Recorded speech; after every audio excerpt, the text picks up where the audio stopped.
Book 4, Chapter 4 The Dog and His Master. Nevertheless, there was one human creature whom Quasimodo accepted from his malice and from his hatred for others, and whom he loved even more, perhaps, than his cathedral. This was Claude Frollo. The matter was simple. Claude Frollo had taken him in, had adopted him, had nourished him, had reared him. When a little lad, it was between Claude Frollo's legs that he was accustomed to seek refuge, when the dogs and the children barked after him.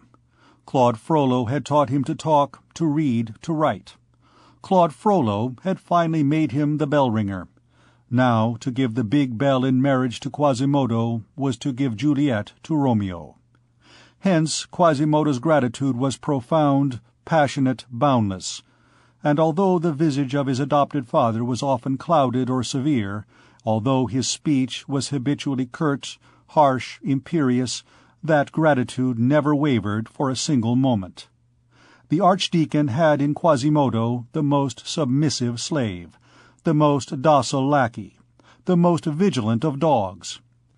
When the poor bell-ringer became deaf, there had been established between him and Claude Frollo a language of signs, mysterious and understood by themselves alone.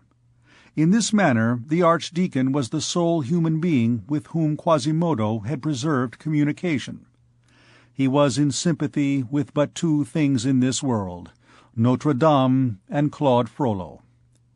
There is nothing which can be compared with the empire of the Archdeacon over the bell-ringer, with the attachment of the bell-ringer for the Archdeacon. A sign from Claude, and the idea of giving him pleasure, would have sufficed to make Quasimodo hurl himself headlong from the summit of Notre Dame. It was a remarkable thing. All that physical strength which had reached in Quasimodo such an extraordinary development, and which was placed by him blindly at the disposition of another. There was in it, no doubt, filial devotion, domestic attachment. There was also the fascination of one spirit by another spirit. It was a poor, awkward, and clumsy organization which stood with lowered head and supplicating eyes before a lofty and profound, a powerful and superior intellect. Lastly, and above all, it was gratitude. Gratitude so pushed to its extremest limit that we do not know to what to compare it. This virtue is not one of those of which the finest examples are to be met with among men.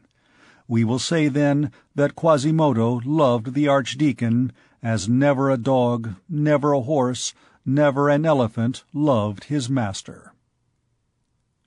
End of Book 4, Chapter 4.